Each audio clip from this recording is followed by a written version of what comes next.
Well, hello everyone, and welcome back to another episode of the Max Danielsen Show. I'm your host, Max Danielsen, and joining me today is a longtime friend from my old high school at Bishop Lynch.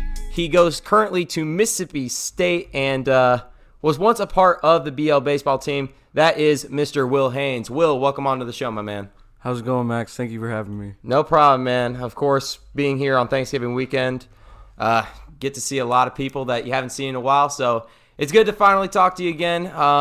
Without further ado, I guess I'll just ask you, it's a tradition around here on the show to ask you, number one, what you do. I know, like I said, you go to Mississippi State, and then also what you plan to major in there, and then what your favorite sports teams are. I'm planning right now to major in civil engineering, and then my favorite sports teams are basically just all the Dallas teams, because being from Dallas and growing up with that, and then just pretty much Mississippi State. Both my parents went there. I grew up a Mississippi State fan my whole life. Dang, so that was your dream school from the start, basically. It's the only one I applied to. Oh, really? Well, that's good that you got in. Alrighty, well, we'll get into Mississippi State here in a bit, but in the meantime, let's talk about college basketball. Number one, Duke was upset by Stephen F. Austin at the buzzer by the score of 85-83, which broke Duke's non-conference home win streak, which has been in place since the 1999-2000 season. And with that, both the number one teams that were in place for the season, the first one being Kentucky with their loss to Evansville, and then now with Duke. Number one, how does this affect both of those programs? And then also, how does that now affect the whole basketball world right at this point? Well, I watched some of the highlights of the Duke game, and it was a crazy finish. That was a big boy play by do you know his name? I do not, but I can look it up for you.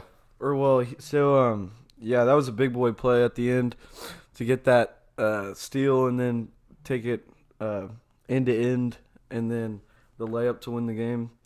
And then I don't think it really... It was by senior Nathan Bain. Oh, okay. And I don't really think it matters that much to the basketball world because it's better to lose in November than in March. That's true. Do you think... Now, did you see Duke being upset this early on? I mean, no, but there's always... It's college basketball. Upsets are just the name of the game. And if you also look at the team that lost in non-conference in the 99-2000 season, that was probably one of their best teams to go through Duke. Yeah, that is true. So with that, do you think now that they are like the team to beat this year, or do you think they have a really good shot at winning the national championship?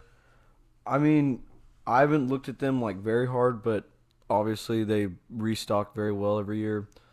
And I think they're going to come. I think Kentucky and Duke will come back with a little bit of a vengeance and prove that they're not the team that got upset that night. That's true. And especially both colleges have some of the best coaches in college basketball. And even so, now being upset this early on, they have a chip on their shoulder and now are going to be playing at their best level because they don't want that to happen again.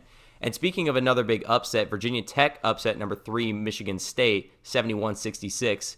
Michigan State coming into it was also one of the big teams this year that was supposed to surprise everyone and just already has fallen to another upset. I believe this is their second on the year. But next Tuesday, both Duke and Michigan State will be facing off.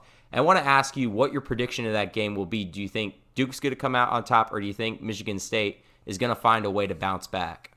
I think Duke coming off that loss, I don't think they've played a game since then, so they'll be coming back with a little bit of chip on their shoulder and just ready to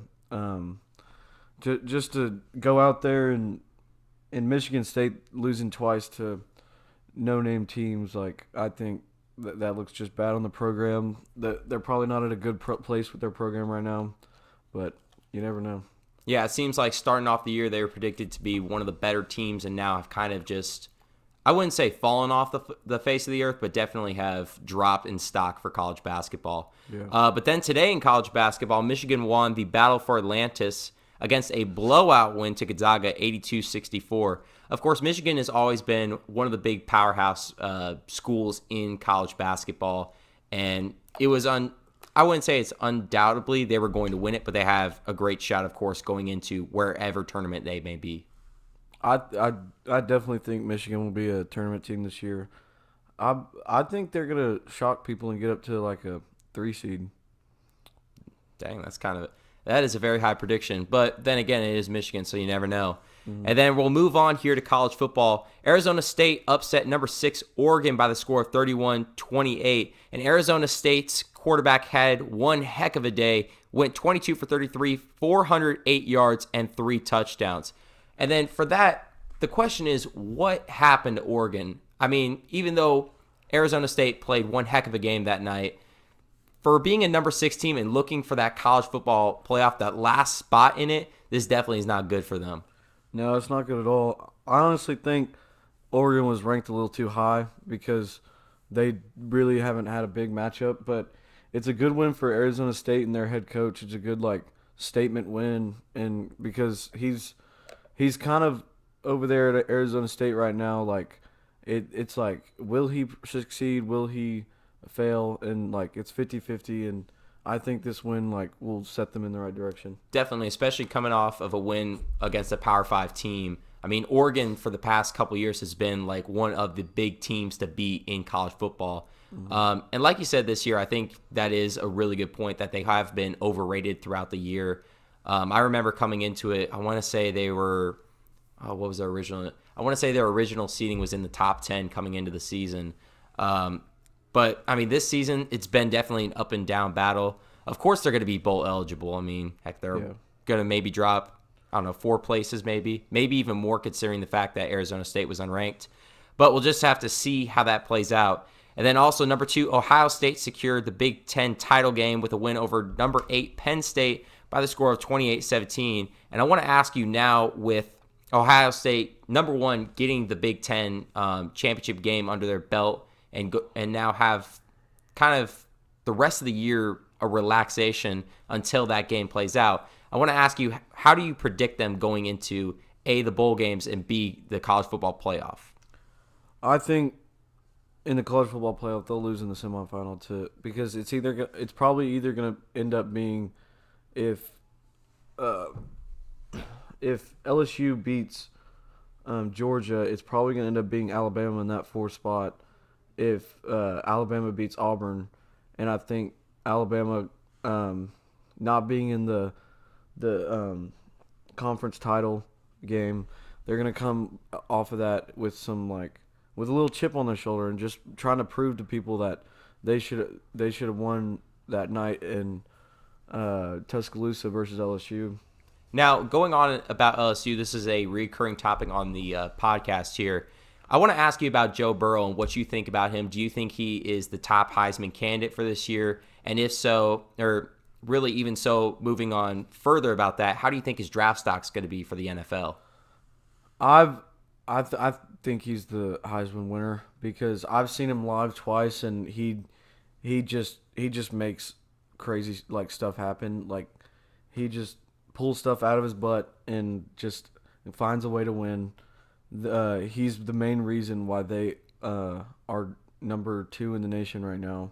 And I think, honestly, with Tua getting injured, I think that raises his draft stock up. And I think you could see him going first 5. Dang, you're going to say he's top 5. Do you think if he wins the national championship, he's going top 3?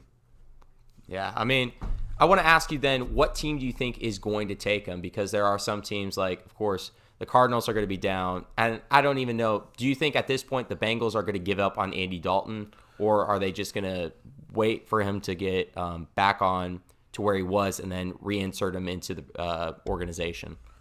I think it's time for Andy Dalton to hang up the cleats and just either become a coach or just or broadcaster or something, but not a quarterback. Gotcha. I mean, do you think there are any other team because the number 1 team, of course, being the Bengals, they're going to probably have the number 1 pick. And then, of course, you have the Dolphins, who could be another team. I mean, do you think there are going to be any teams that you feel would trade up to go for Joe Burrow? And if so, who do you think those could be? Let me think.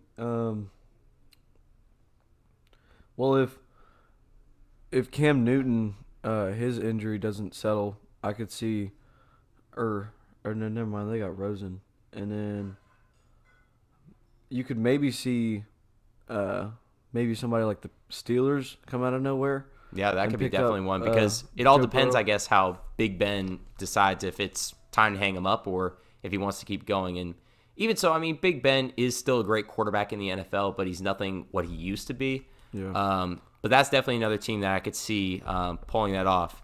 And then Virginia today beat they're not even right.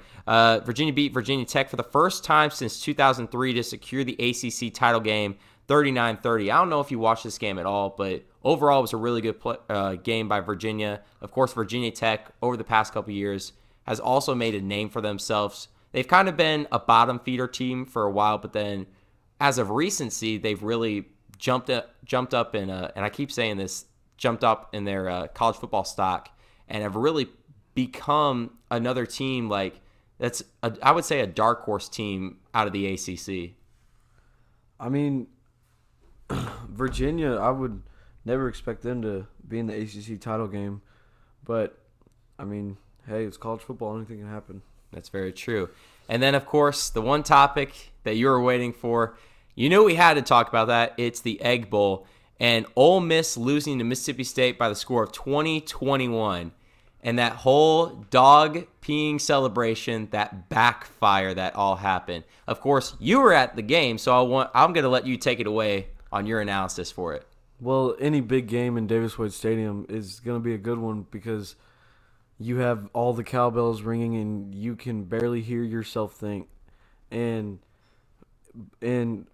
everybody started getting ahead of themselves and on that 4th and 24, thinking we were just about to take a knee and hoist the trophy, but then we allowed Ole Miss to throw a 50-yard bomb down the field, and then they started marching down the field, but then we held them to a 4th and 4, but then we made a Bush League mistake and jumped off sides on 4th and 4, and then we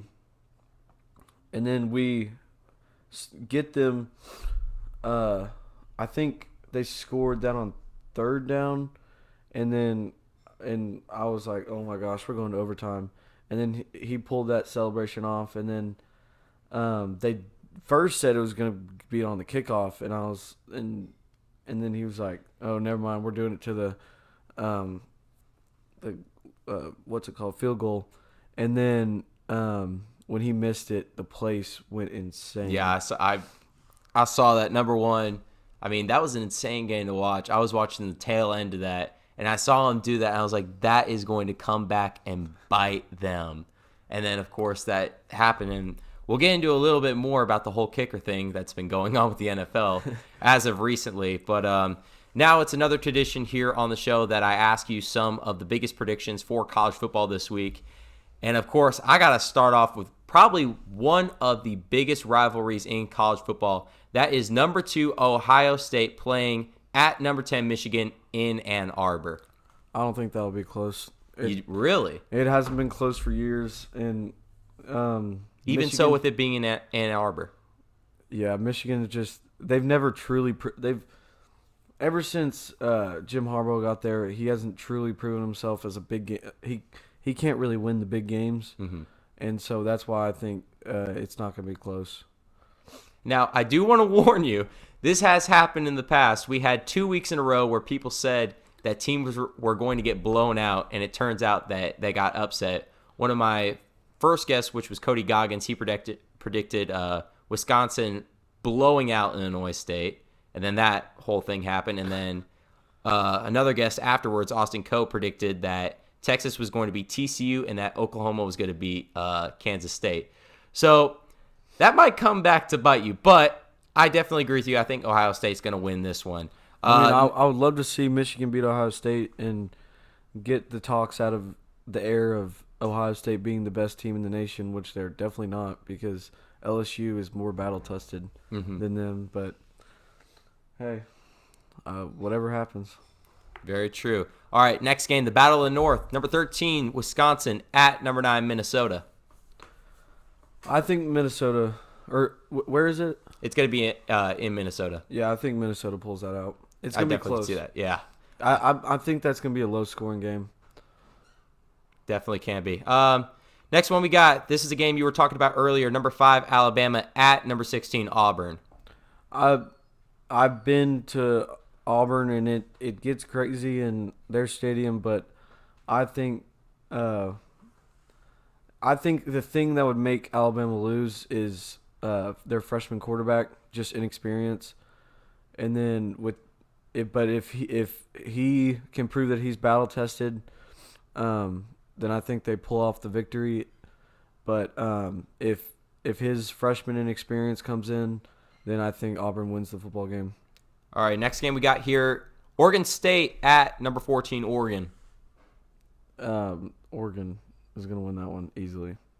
Another big game, of course, we were talking about LSU earlier. Texas A&M at they're actually ranked number 1 this week, number 1 LSU. I think LSU. I think it's going to be a close game because it always is, but I think LSU is going to come out on top. All right, because of course this is rivalry week, so there are a ton of big-time rivalries. Florida State at number 8, Florida. Florida wins that handily. All righty. Well, also it is at Florida, so yeah, even more fuel to the fire there. There's going to be a lot of chomping in the stadium, and they're not going to win that at all. This could be an interesting one, this next one. Number 7, Oklahoma at number 21, Oklahoma State in Stillwater. I think it'll be a really close one, but Jalen Hurts has played in the Iron Bowl and in national championships, and I think that bigger experience will propel them past Oklahoma State. All righty, we got Arizona at Arizona State. I think Arizona State wins it. They have a little momentum towards them right now after that win against Oregon, so I think they win that one. All righty, and then the last game we got here, California at UCLA. Honestly, don't know much about those teams, but if I had to guess, I'd probably say California. Or what's the spread? Let me see if I can pull that up here. Doesn't have the spread, but I can tell you their records if you want those, if that would help. California is 6-5 and UCLA is 4-7. I mean, it's a big rivalry. I could see UCLA winning it. All right, so there is Will's picks, and we're going to go to a quick commercial break here. When we come back, we're going to be talking about the NFL, the whole thing that's been going on, especially yesterday, it being Thanksgiving. There were some pretty good football games on. And then, of course, just a little bit about the NBA. So don't go anywhere. We will be right back.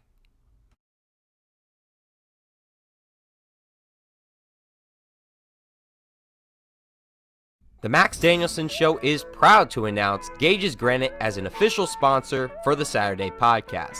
Gage's Granite is a family-run company operating nearby in the Dallas Metroplex. They offer custom granite, travertine, onyx, and marble countertops to homeowners and businesses since 2000. Give them a call today at 972-243-6097 or visit gagesgranite.com or on Facebook and Twitter. You can also stop by the main showroom located at 2427 Glenda Lane in Dallas. Gage's Granite, a proud sponsor of the Max Danielsen Show.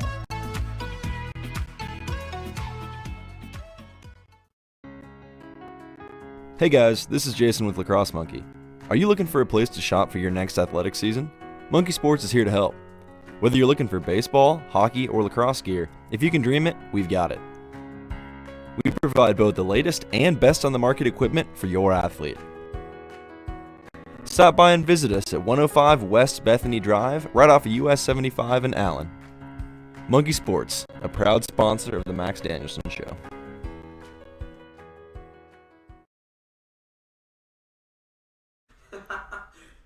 And welcome back. Where we last left off, we were talking about all the college sports, especially basketball and football.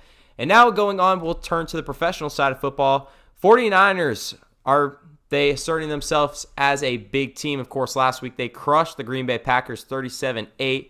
Rodgers on that day went 20 for 33 and a very, very low 104 yards on the game.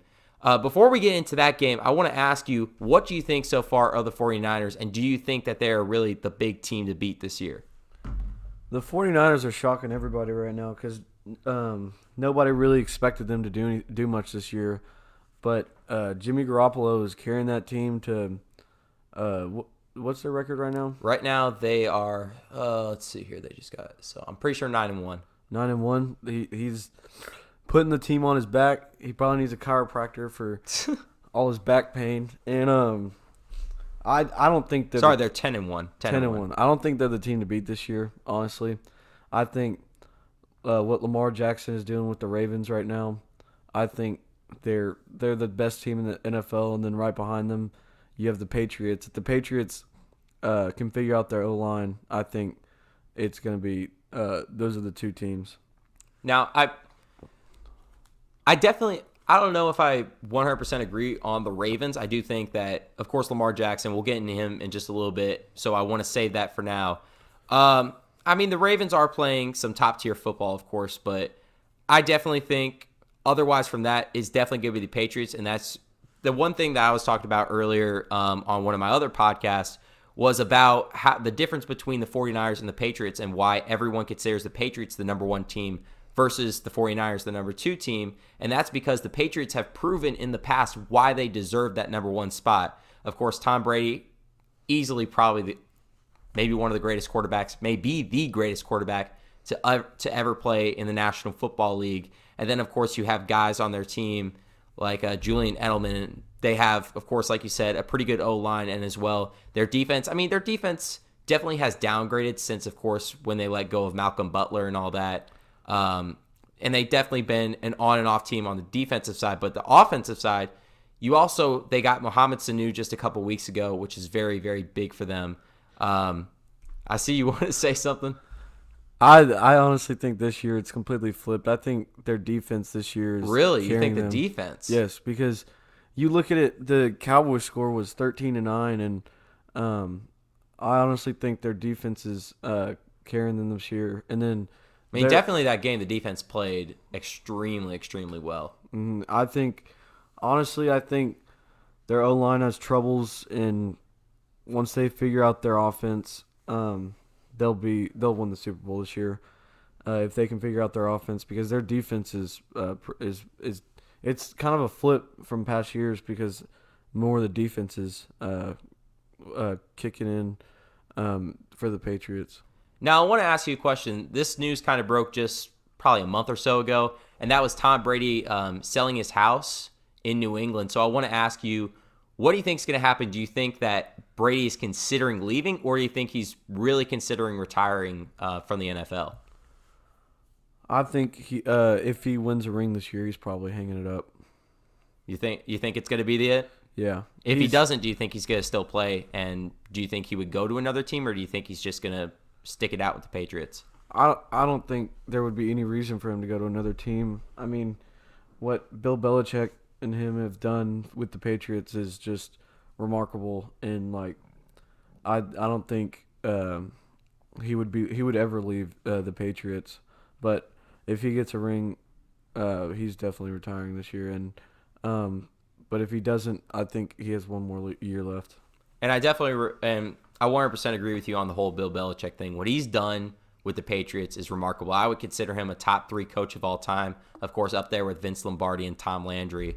But one thing I read this week, it was that Bill Belichick told Jerry Jones back when he was fired from the Browns that remember my name, and sure enough, that's one of what Jerry Jones says is his biggest regret is not hiring Bill Belichick when he could have. Mm-hmm. And I mean, just what he did, because the one thing that I love about Bill Belichick is he can turn basically anyone into a superstar.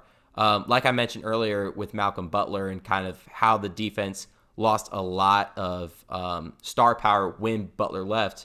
I don't know I'm pretty sure you've read the story that he at one point was working in a fast food restaurant and then had one of the biggest interceptions, maybe the biggest interception in Super Bowl history, and established himself as one of the top corners in the game. Yeah.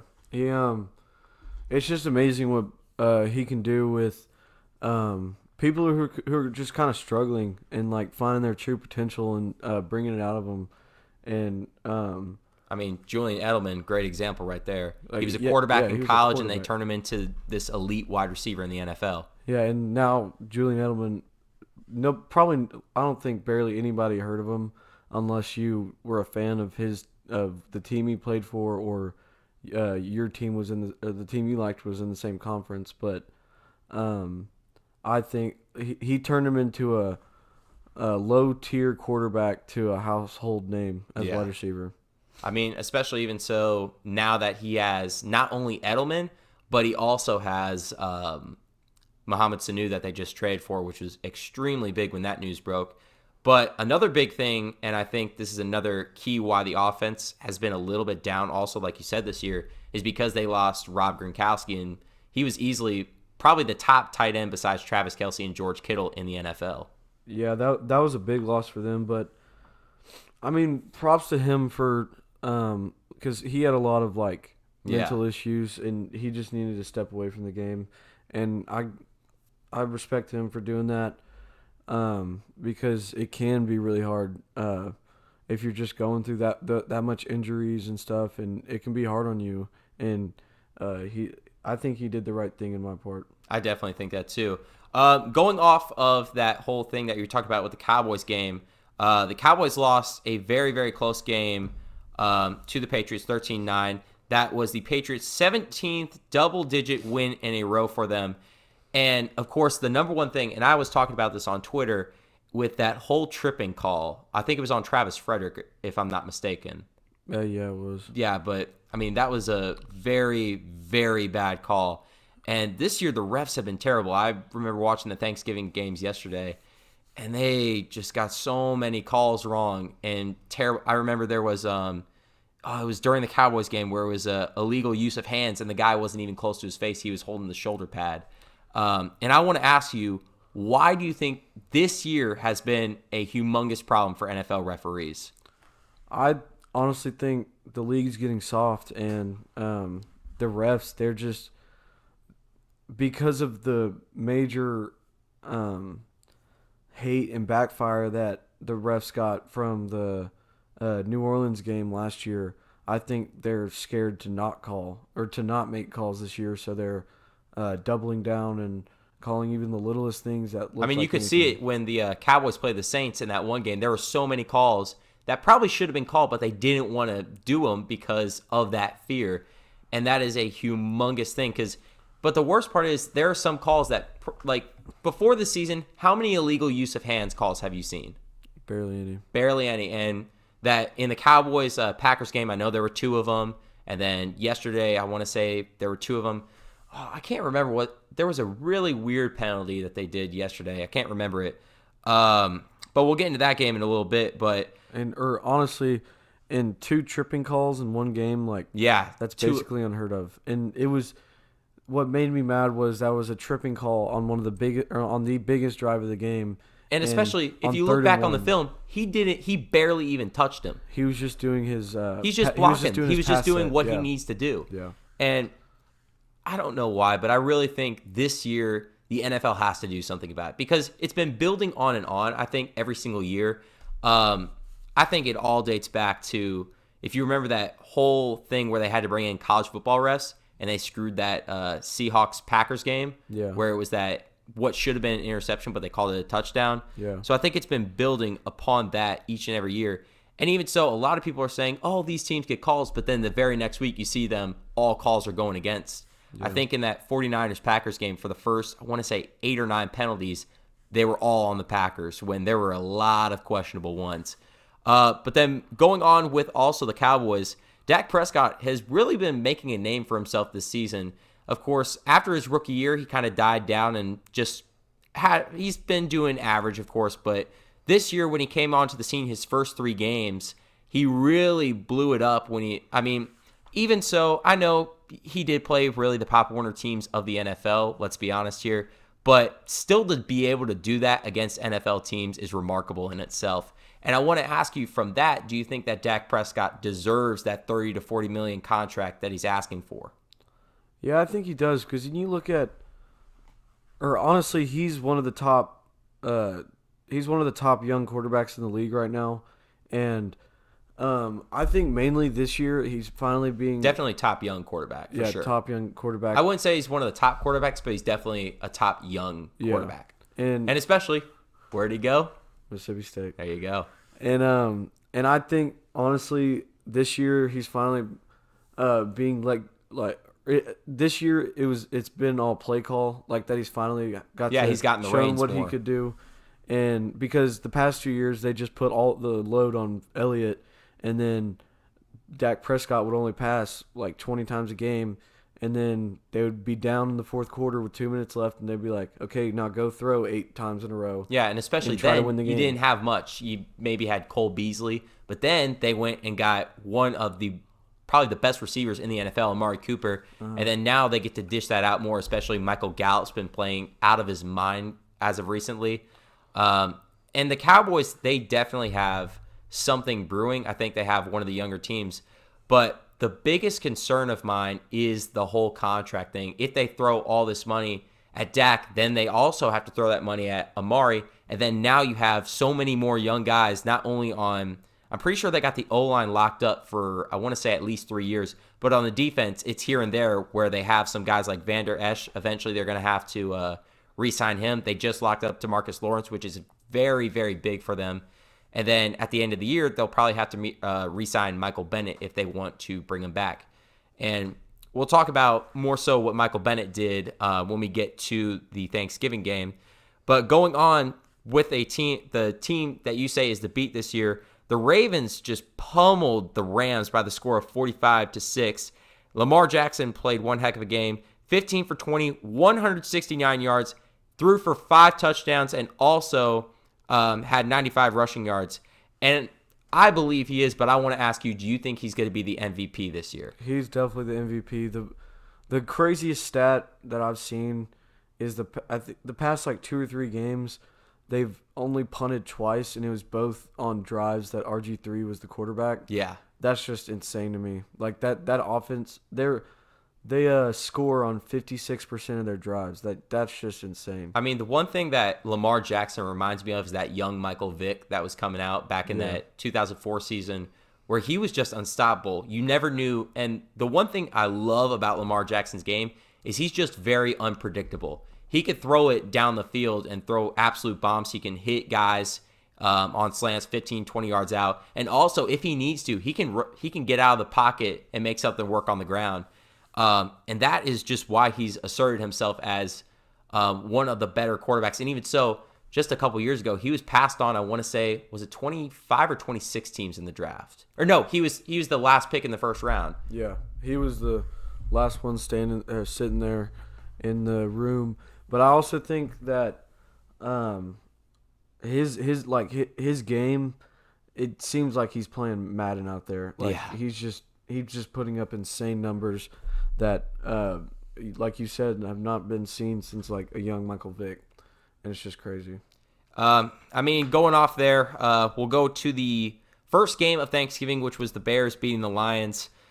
It's only Thanksgiving tradition that the Lions lose. They lost by the score of 24-20, and the Bears moved to 500 on the year. Trubisky, he really started off really, really bad. Threw an interception, I want to say, I think it was his first drive, but then came back. He posted 29 for 38, went for 338 yards, and also threw 3 touchdowns along with that 1 interception. And I think that's been the biggest problem for the Bears this season. Of course, last year, Trubisky was one of the better quarterbacks we were seeing, and everyone hyped him up this year.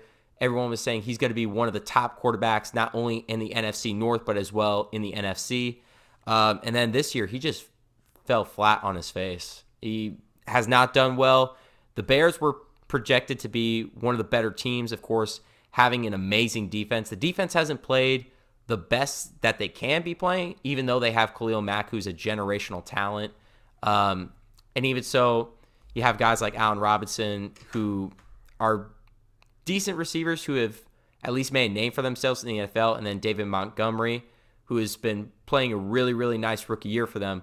But just being in an NFC North with teams like the Packers and the Vikings, it's very, very hard to get to where the Bears need to be. I think that was a big win for the Bears to put them at 500, even though it's one of the lesser teams in the NFL right now. But it was still, any victory to put your team closer in the to being the top in your division, I think, is good for any NFL team. Would you agree that the NFC North is probably the best division in football, or do you think there's another one? Who's in the NFC North? It's again? the Packers, Vikings, Lions, Bears. The only other team, honestly, that I could say would be the West, the NFC West. Let me check this right now. Because right now for the NFC West, 49ers are 10-1, Seahawks 9-2, Rams 6-5, and then the Cardinals are 3-7. And then for the NFC North, both the Packers and Vikings right now are 8-3. Bears are 6-6, and then the Lions are 3-8.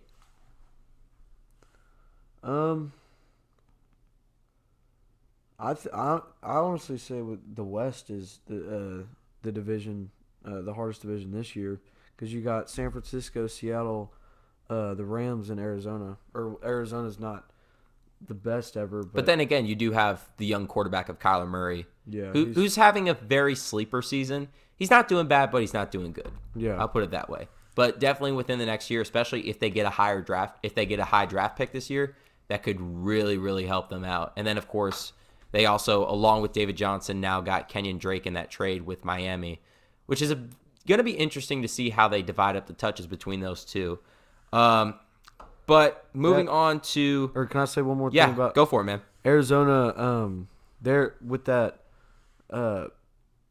with Kenyon Drake and what's his name again? David Johnson. David Johnson. That's kind of like what the quarterback or running back duo you saw at New Orleans last year or the past 2 years.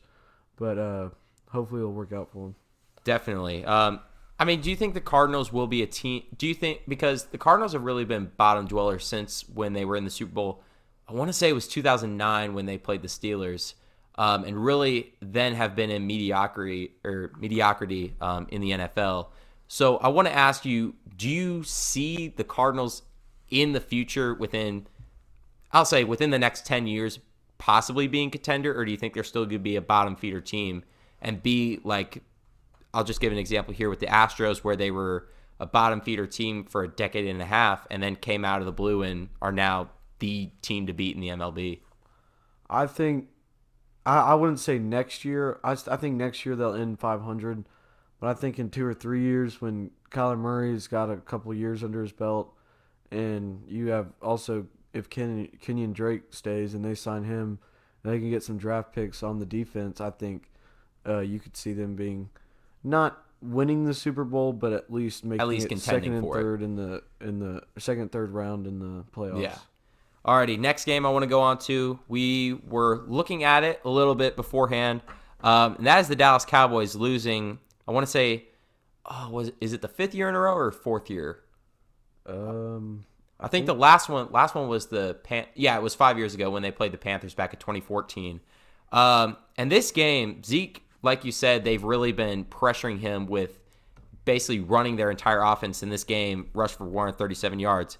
And my biggest question right now for the Dallas Cowboys is, why in the hell is Jason Garrett still the coach for the Cowboys?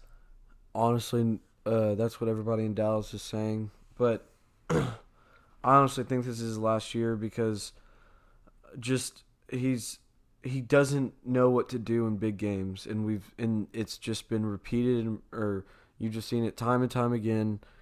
Going for 3, or kicking the field goal instead of going for it on that 4th and 7 versus the Patriots. Like, that's a really big game. That would have been a really good statement.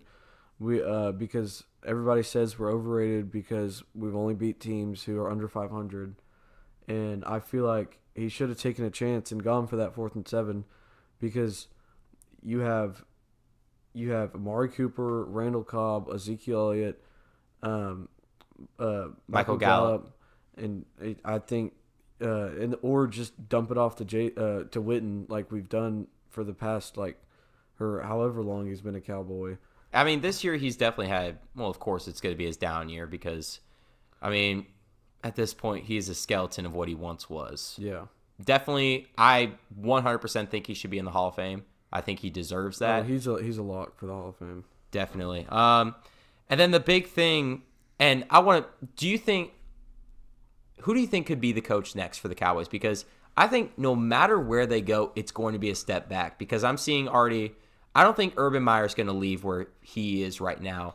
And if they sign Josh McDaniels, I mean, a lot of people are saying that he does not know how to run a team. And that was when the Packers were looking for a coach this year and when they settled for Matt LaFleur.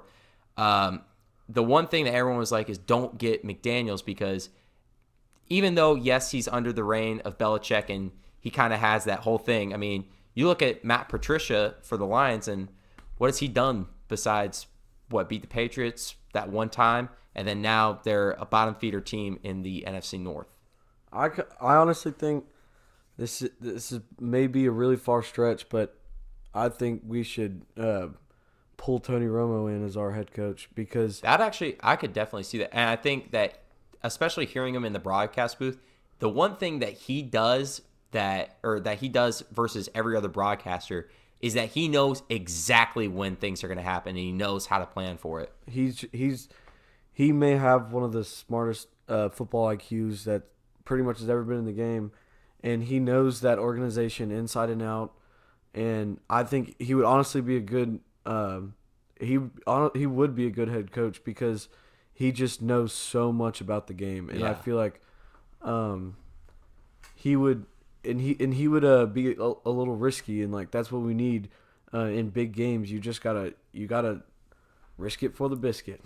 Yeah, and especially one thing, like I remember they actually had to tell Tony Romo just to shut up and just let some things play out because he knew exactly what was going to happen, and he would just say, "Oh, they're going to run like a wide out to the left," and then on cue, it happens right there.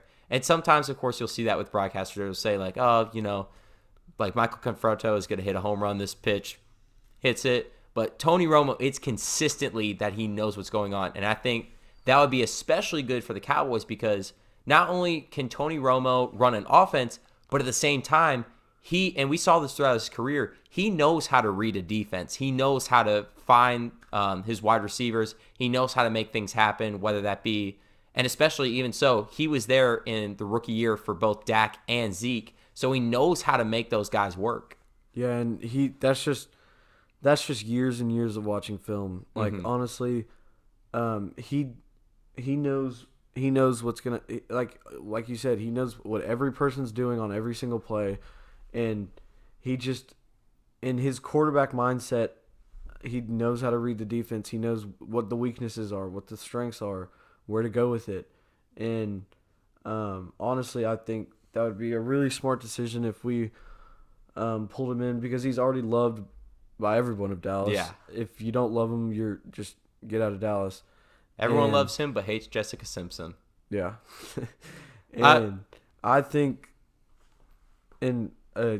Jerry Jones loves him.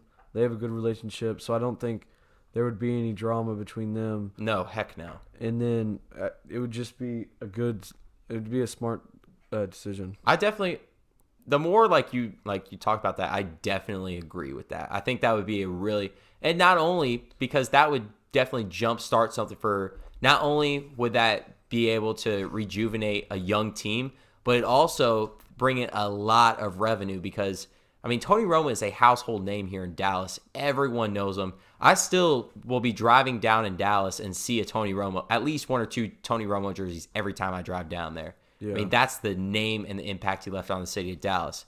But going on more further into that game, I mean, Mayer and Hauschka, they were very inconsistent, and especially kickers right now. I mean, I want to say, I think it was all in the. I'm pretty sure it was in the Cowboys game.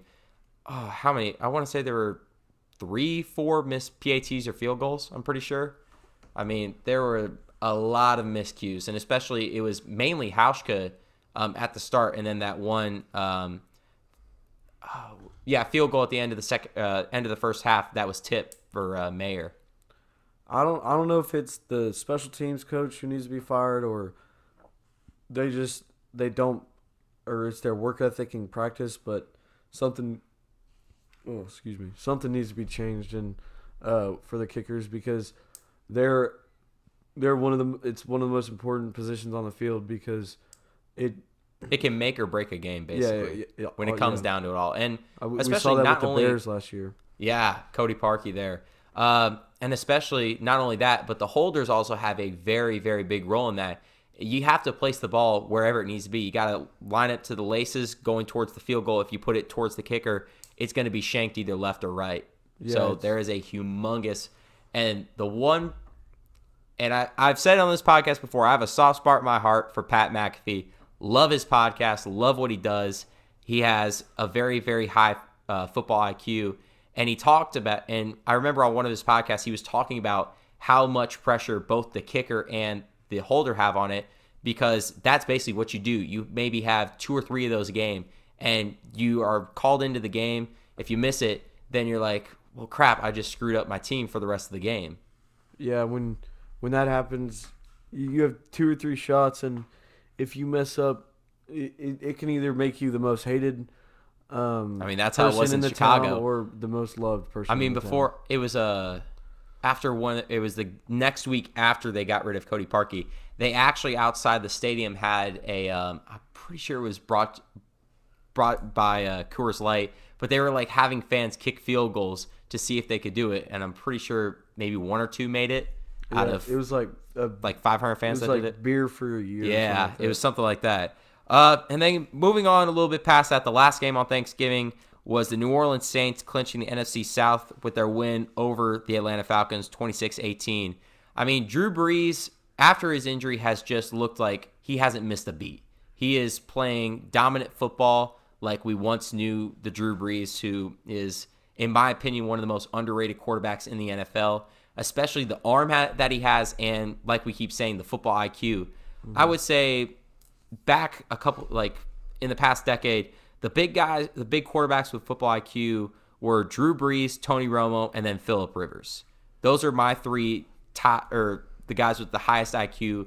And even so, going on just a little bit about Phillip Rivers, he lives in San Diego, so he's got to make that 3-hour commute every single time to Los Angeles. And not only every single game, he has to do that for every single practice. And I don't know if you've ever seen this, but he has a van, and in that, he also carpools with his backup quarterback, and they have a van with a film room in there, and basically the whole way there, they're just studying film, and that's why, you see Phillip Rivers as one of the highest IQ quarterbacks in the NFL. But, going on with the Saints, how do you think they're going to play this year? Do you think they have a real shot at the Super Bowl this year? I wouldn't say the Super Bowl, but I could see them see them making it to the AFC Championship, because if you look at the NFC Championship? That's what I meant. Sorry. You're good. Because if the reason Drew Brees came back without skipping a beat is because that's just how good that team is this year. Yeah. Teddy Bridgewater went in, and he wasn't putting up the greatest numbers of all time, but his story is also extremely good. Yeah. I don't know if you ever have read that. I'm pretty sure you have. I think so. It's a really, really good story. And then moving on, the final topic here for the NFL, the Eagles extended their offensive tackle Lane Johnson for a 4-year, $72 million deal. The Eagles, of course, this year, what I saw, especially in the Packers game, is they have a very underrated O-line. When they need, of course, they don't have the greatest running back in the world by any means, but that O-line can do its job. They can get gaps in, and that's especially why the Eagles just ran all over the Packers in that 1 week. And especially this makes him also the highest paid offensive tackle in the league. And he's really become a name for himself since entering in the league back in 2013. For the past 2 seasons, he's been a Pro Bowler and has really shown himself as one of the better or best offensive tackle in the game. Yeah. And I know that it's got to suck for you, especially talking about that as a Cowboy fan, but... Yeah. But, yeah, they do have the best offensive line in the game. One of, definitely. Honestly, I think the Cowboys definitely have a way better offensive line, though, than the Eagles, in my opinion. I mean, it's back and forth from week to week, but I think they're kind of underrated also because they just don't have the stars. Right, like, yeah. The Cowboys have. Not like a behind Travis Frederick or a Zach Miller. Yeah, I'm pretty them. sure. Or no, I meant like they don't have like an Ezekiel Elliott. Oh, running behind okay. them I thought to you get meant on them. the. Okay, gotcha. Because if you have the gaps, but you have a running back who goes through them and then can't get past any contact, that I mean, you get some recognition, but not as much if your running back isn't putting up crazy yards. Especially like the Giants, they don't have a good offensive line, but they have Saquon Barkley, who is an absolute beast. Or another one that I'm talking about, who I've mentioned numerous times here on the podcast, and who is definitely up there for MVP candidate, is Christian McCaffrey. He's having one hell of a year as well. After Cam Newton's injury, he's putting the team on his back. He accepted the heavier load on him this year with Cam Newton being out, but he's just going off. He can run the ball and also go out in the slot and catch passes. Like he's just a Swiss Army knife. Alrighty. Well, we're gonna move on here to the NBA. Oh boy, this first topic has me half-hearted on this. The city jerseys for the Dallas Mavericks. So all the teams have basically released their city edition jerseys. NBC did a ranking. The Memphis Grizzlies don't have a city jersey, but they were ranked 29th. The 30th team, the Dallas Mavericks. I don't know if you've seen these jerseys. Have you? I've seen them, and how do you feel about them? Because I'm half-hearted. Don't get me wrong, I like the gradient idea, and I think I'm half and half on that lime green. I think it pops, definitely. I think it really expresses the city of Dallas. But I cannot get over that damn chest font on this jersey. What was the thing I saw on Twitter? It was it was a baby diaper brand that had the same font. And I can't get that out of I can't remember it. But once I saw them, like of course, someone found them on Dick's Sporting Goods and leaked them out. And I was like, really? Again? Because they released the statement jerseys back in July. And don't get me wrong, they're not bad, but they're just average. I think they deserve that ranking of number 30 because they do. I think they're just they're just bad. awful. Like, and the statement jersey, it's just all navy blue and just says Mavericks. Nothing else. I love the Skyline jerseys that they had, and I was so mad when they got rid of them. And then to see those replaced. I honestly, and I don't get how it's so hard for the Dallas Mavericks to make a city jersey or just jerseys in general. Their first city edition jersey, terrible. Last year's jersey wasn't bad, but it was average. It definitely could be better. I think it was definitely, and I remember saying this last year on Twitter. I was talking about how a fifth grader can design this jersey. I retract my statement on that, and I definitely now think a fifth grader made this year's jersey. It is bad. It's probably going to go down. Honestly, I also said this on Twitter. I don't know how the Dallas Mavericks have done this, but they have found a jersey that's worse than the silver jerseys that they had. I believe it was the 2004 season, and then the Dallas Stars Mooterist jerseys, if you know what those ones are. Boy. So I'm going to look them up real quick. Back in the day, the Dallas Stars released an alternate jersey, and this is also for my viewers who don't know what I'm talking about either. The Dallas Stars released an alternate jersey, and they introduced their third color of red into the jersey. No. And it was just so bad. And they tried to make it like the Taurus, what's it called? Did you say Booterist? Mooterist. And they tried to make it like that, like the star constellation, which kind of makes sense. But the jersey itself, and the reason why it's called the Mooterist is because the logo resembles a uterus. That's the reason why they call it. So somehow the Dallas Mavericks found a way to make a jersey worse than that. And I don't know if you've seen the silver jerseys either. What year was the Dallas those jerseys? Oh man, that was a long time ago. Oh boy, I've seen them a time or two. I want to say it was the 2003 season. But they were bad. And then the silver jerseys for the Mavericks back in the 2004 season, They played one game in them and then got rid of them. These? Yep, that is the Mooterus jersey. That is. And then I don't know if you want to look up the silver jersey, but that was even worse than that one. Stars silver jersey? No, the Mavericks silver jersey. That one was bad too. But we'll move away from that topic as you are probably looking up those. And we'll move on to a positive thing for the Dallas Mavericks, and that's Luka Doncic. He is having an MVP season. He is averaging 30.1 points per game, 9.5 assists per game, and 10 rebounds per game, and is really asserting his dominance and showing why he deserves not only his rookie title from last year, but as well why he probably should have been an All-Star last year. Yeah, he's just going off. And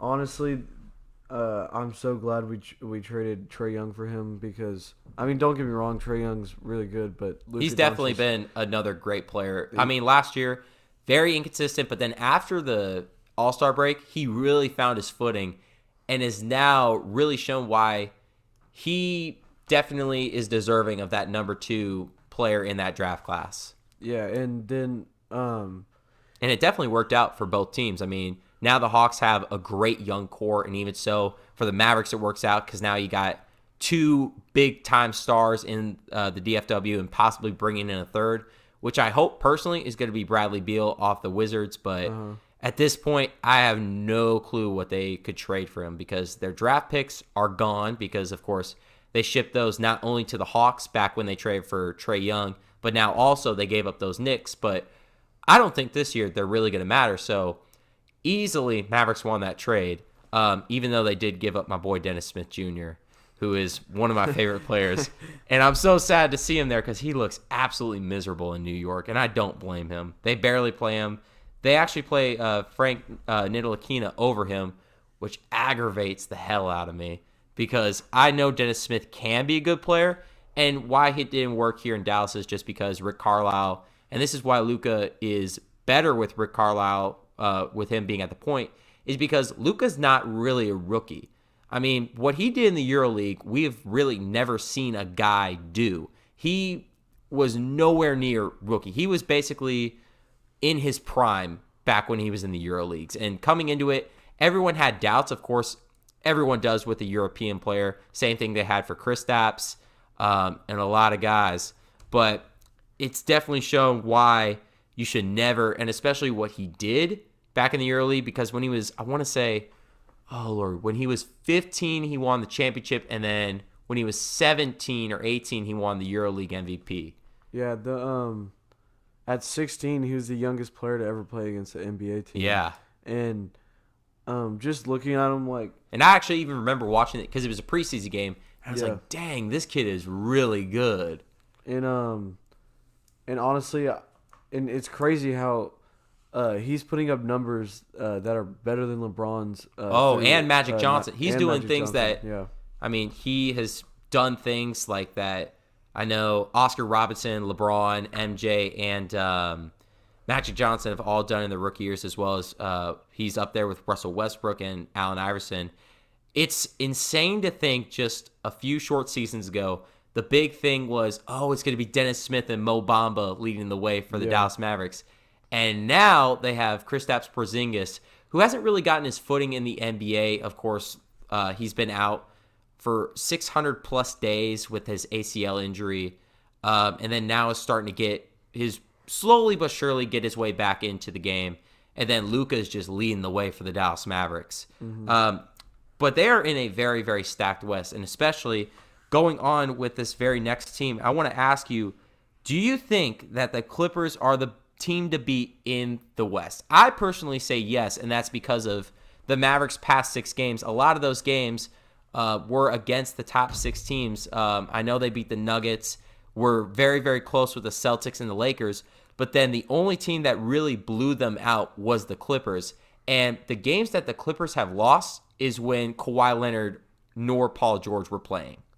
I think the championship is definitely going to be brought home to Los Angeles this year, but whether it be the Lakers or the Clippers, I don't know, because with Paul George now coming back, I wouldn't call them right now, looking at them, the team to beat, but we'll see as Paul George progresses and everything coming back from his injury.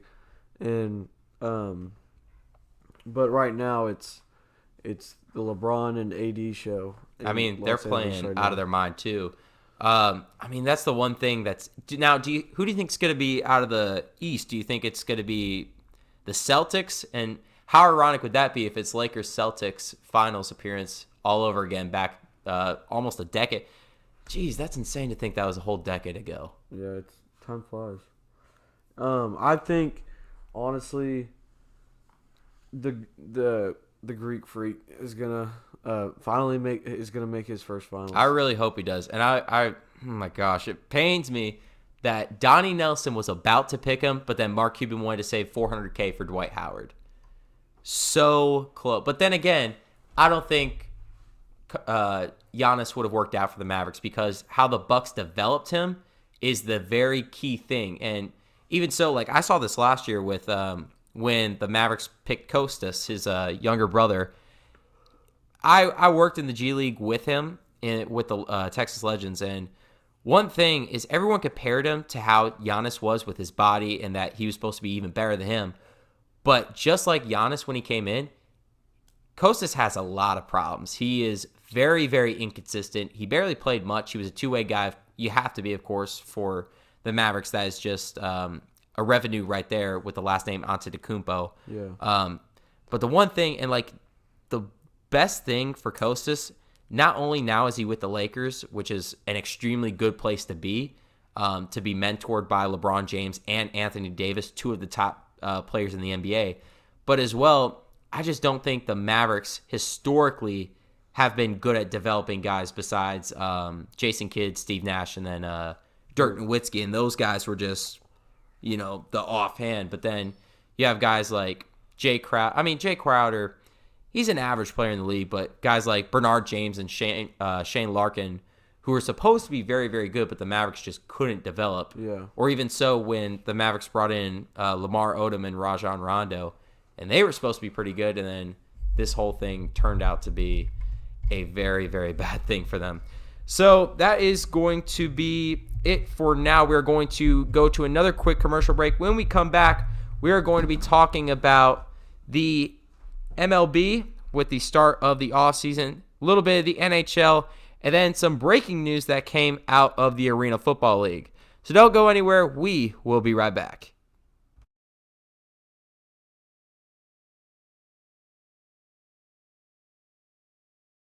The Max Danielsen Show is proud to announce Gage's Granite as an official sponsor for the Saturday podcast. Gage's Granite is a family-run company operating nearby in the Dallas Metroplex. They offer custom granite, travertine, onyx, and marble countertops to homeowners and businesses since 2000. Give them a call today at 972-243-6097 or visit gagesgranite.com or on Facebook and Twitter. You can also stop by the main showroom located at 2427 Glenda Lane in Dallas. Gage's Granite, a proud sponsor of the Max Danielsen Show.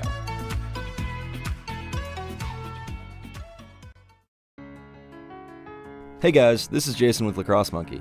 Are you looking for a place to shop for your next athletic season? Monkey Sports is here to help.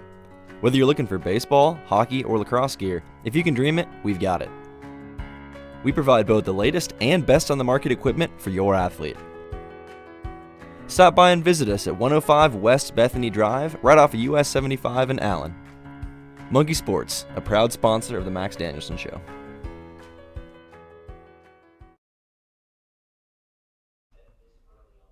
And welcome back onto the podcast. Where we left off, we were talking about the NFL and as well just a little bit about Luka Doncic and his whole big MVP season in the NBA.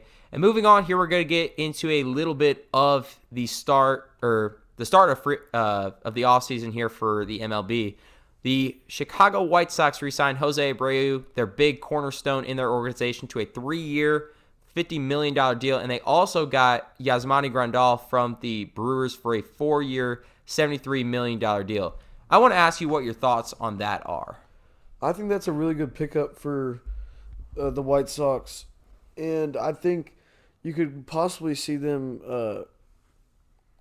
maybe not contending, but at least making it far into the postseason this year. Yeah, I mean, especially also the fact that it's also the very start of it, and who knows what the heck the teams are going to be up to. Also, just yesterday, the Phillies signed Josh Harrison to a minor league contract. I mean, this guy, when he was on the Pirates, was really the big deal, and he was supposed to be this next upcoming star like an Andrew McCutchen, and then basically fell off the face of the earth. I mean, last year with the Tigers, I know he did decent.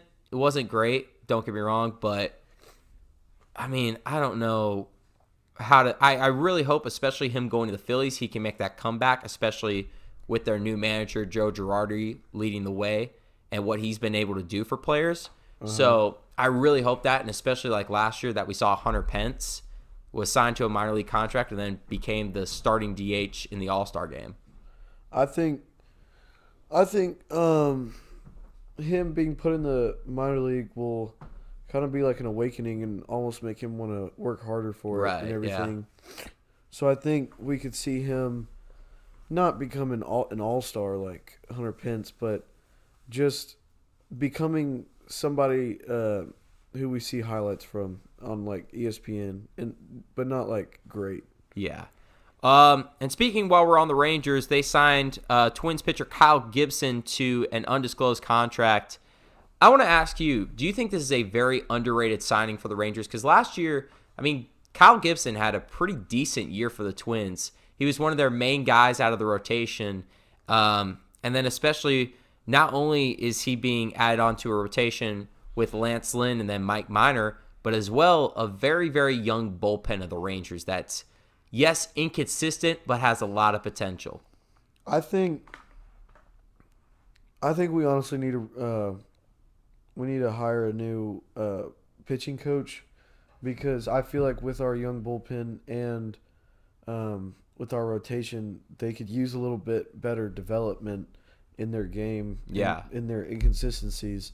And I mean, you see guys like Jose Leclerc who are very good, especially right now, but definitely need a lot more development along their way. Yeah. So I definitely could see that. I don't know if the Rangers will do that, especially because I mean their pitching coach is a very high, I wouldn't say I don't know how to put this, a highly looked after pitching coach, and he has a lot of respect in the MLB. I know that, but it'll definitely be interesting. And then the biggest thing for MLB that I wanted to focus on was this trade that went down yesterday between the Padres and the Brewers. The Padres got Zach Davies from the Brewers, and as well Trent Grisham. Last year for the Brewers, Davies had a 3.55 ERA and 31 starts, which is very, very good, especially with the Padres. They're I definitely think they're the youngest team, undoubtedly, in baseball. They have a superstar in the making, Fernando Tatis Jr. You also have, on the other side with him, Manny Machado coming in. And as well, I know they have guys. Oh, yeah. And then one of their big guys coming out of the minor leagues, Mackenzie Gore, who I've seen play, and that guy has it. He is going to be one heck of a pitcher one day in the MLB. But the biggest thing for the Padres is they gave up Eric Lauer, but I mean, that's not really the big thing. But the big person that they gave up was one of their top prospects. I believe they're actually their top prospect, who hasn't really done well in the MLB, but in AAA absolutely dominated, and he's only 22 years old, and that's Luis Urias. And what's interesting for the Brewers is that they traded for Urias, who is a second baseman and shortstop, when the Brewers right now have two very, very young players, and they're top players in their organization or in their minor league system, and they're second base and shortstops. So it'll be interesting to see how they fit Urias in. I definitely think he's going to be already up to the major leagues, and I think he can maybe get a better footing because now he's not in the shadows of Tatis Jr. and all these guys in the minor leagues who have shown way more potential than him versus where he's on the Brewers, where they do have a nice minor league system, but nothing compared to that, like a top-tier system like the Padres. I mean, I think you pretty much hit it on the nail with that one. All right. Well, actually, I'll leave this topic for last. So the Pirates hired the Twins bench coach, Derek Shelton. Of course, going into this offseason, when Joe Madden was released from the Cubs, right away the Pirates fired Clint Hurdle because they wanted a shot at him. And then when Joe Madden went to the Angels, now the Pirates are thinking, okay, well, now we got to find some type of coach. And the more and more I look at this, I don't think they should have fired Clint Hurdle because I don't know much about Derek Shelton. I do hope that he does have a positive impact, and maybe he could be like for the Rangers or Chris Woodard. But we'll just have to see how that all works. And then the Nationals extended Yan Gomes, who was a very big piece for them in the postseason, to a 2-year, $10 million deal. And now the Nationals are facing the possible departure of Steven Strasburg and or Anthony Rendon. And I want to ask you from there, do you see the Rangers having a shot at Rendon, or do you think that they have a better shot at Josh Donaldson? Or if it's neither of those, who do you think the Rangers are going to go after? Because John Daniels has already said that he's going to be spending money this offseason on a third baseman or a starting pitcher. I think if we flash enough money in his face, we could get Rendon. But I think we don't need Josh Donaldson. I feel like he's kind of slowly getting out of his prime, and he's not. I mean, last year he had a very, very good bounce back year with the Braves. Oh yeah, I remember that. Yeah, because that was last year. But like I don't think he's all that like he used to be with the Blue Jays. Yeah. I mean, definitely though. At least he may. Honestly though, I think the Rangers will give him a 3-year deal. They're not going to go more than that because, like you said, he is falling out of his prime. He's getting older. He was a very late bloomer in the MLB. So definitely that is going to be something because if they do get Rendon, they're going to extend him for a long time.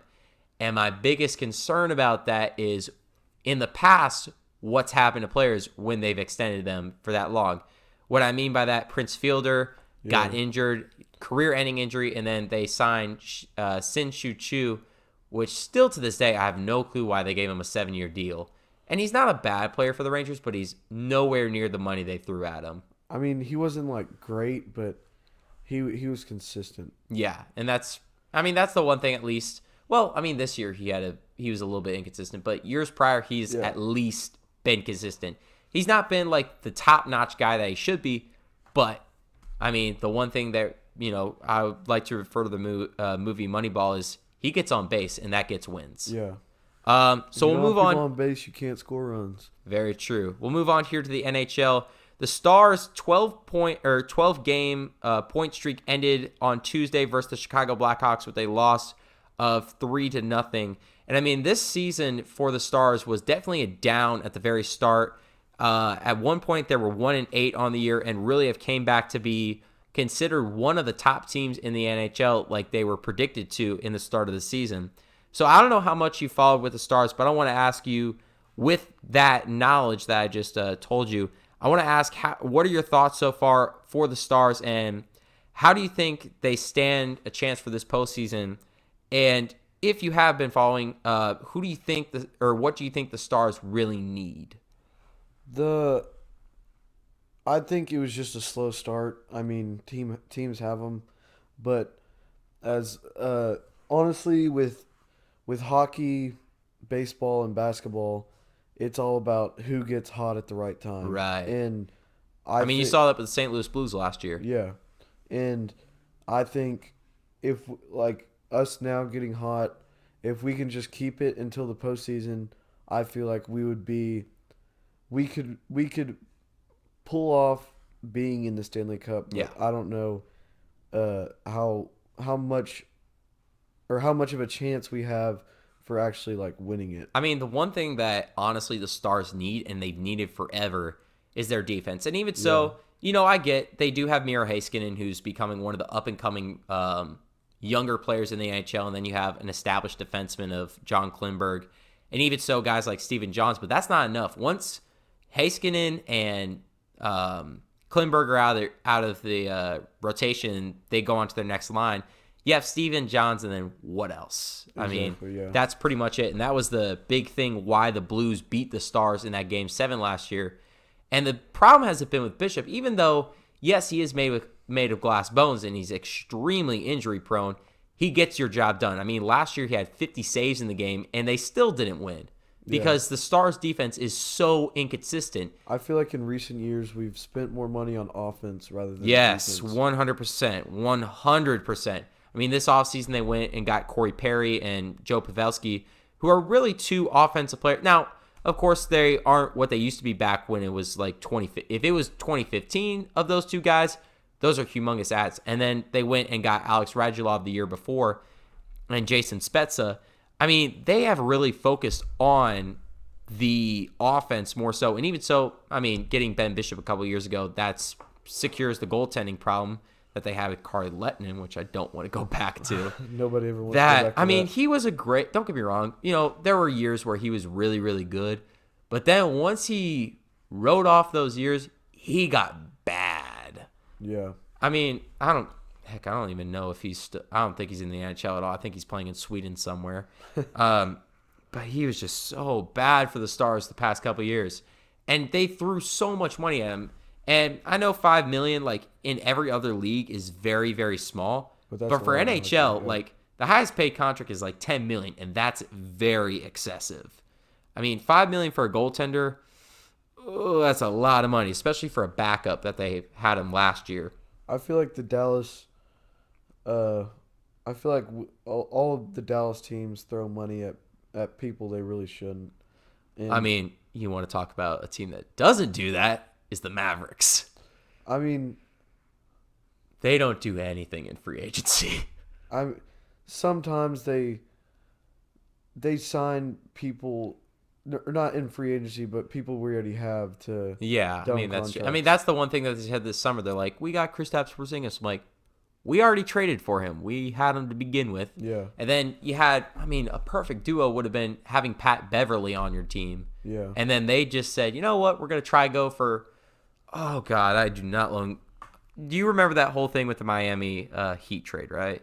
No. Okay, so they tried to go. So the Mavericks originally they wanted Goran Dragic, which was a former teammate of Luka Doncic, very very decent player, and I'm like, all right, I can get behind that. I do like Goran Dragic. I don't like the contract, but I can get behind it.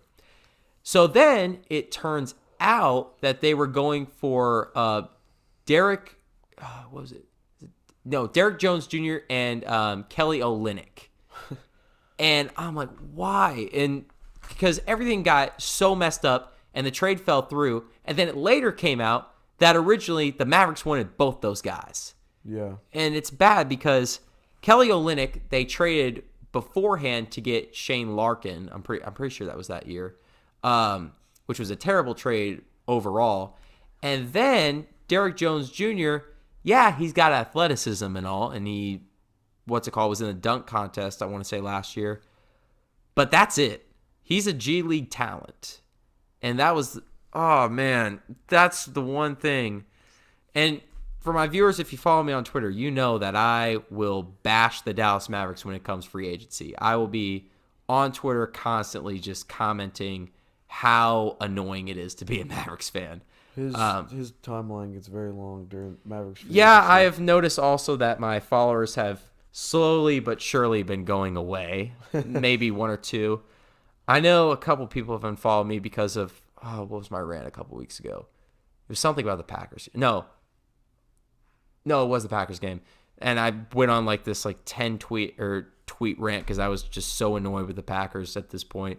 And then I saw the next day I logged on and I lost 5 followers. And I'm like, oh, that's very bad. And then the last thing we'll talk about for the NHL, Bill Peters, he was just signed by the Flames, but had to re-sign from his coaching position following or amid a scandal of abusive and racist comments to former players, and particularly at this point, news surfaced that he was apparently punching and kicking his former Carolina Hurricanes players in the head, like when he got pissed. I shouldn't say when he got mad during practice or at games or after games. That's just a terrible look for that organization, and he just. I mean, he did the right thing of resigning. I think that was definitely the right thing he needed to do. They probably pulled him in the office, and they were like, "Look, you can either resign with some honor left, or we can just fire you." And I mean, that's the same thing with that whole Antonio Brown thing. Yeah. Like all those sexual assault things that came out. No one wants that. Not even Jerry Jones wants that. Yeah, that just kills you as a player. Like something as bad as that, like kicking your teammate or kicking your players, or verbally assaulting them or saying racist comments, or definitely doesn't do good for your organization. Anything with sexual assault or like hitting like a women or stuff, that like it just ruins your career. Yeah. We're going to move on to our final topic of this podcast. Now, I don't really veer off from many of the major sports that we talked about. I've only done this one other time when Zlatan Ibrahimovic decided to leave the LA Galaxy a couple weeks ago. But this one was extremely big news that broke out, and that is the AFL, the Arena Football League, filing for bankruptcy. They have been established since 1987 and have been well known for a long time. Everyone knows what the Arena Football League is. Yeah. And when I saw this, I was very, very confused because I had no clue the state of arena football was going down. I knew arena football. I've gone to a few games of arena football. It's not good. It's entertaining, but it's not good football. Yeah. So I knew that, but I never would have thought that the day would come that, and I at least didn't think now. I think maybe the next 10 years, I could have seen that happening. But now, I didn't think that was going to happen. And the big question with the AFL now filing for bankruptcy, not only that, now they have one other Arena Football League and as well the Alliance Football League, which we all remember that last year. That lasted maybe, 6 games, and there was already problems. Yeah. I want to ask you now, what does this mean for the revamp of the XFL? I think it really opens up space and opens the door for it to, if it has a good backbone behind it, I feel like it could have it has a lot of potential, and I feel like it could have a lot of success if they do the right things at the right times. And I definitely think the first time around in the XFL, when Vince McMahon, he tried to combine WWE fans and NFL fans together, and that just didn't work. Yeah. It wasn't real football. This time around, not only, the WWE is a major corporation that has billions upon billions of dollars. So that's not going to be the problem about paying their players. The problem is bringing that entertainment. And I like that also that they're going to bring it in the springtime versus the fall, which was the biggest concern of mine, what they did last time around and having it collide almost with the NFL during the season. Yeah, you can't compete with the NFL. Oh, no one can. And also the one thing that I like to see is, well, actually I do and don't like to see what they, now that Dallas got themselves an XFL team again, but they're playing in the old Globe Life Park, and it breaks my heart to see what they've already done to that place, because a lot of my childhood memories were in that ballpark, and they're already just going to town on it with football, like adding in a whole thing of bleachers on the left field porch and all that.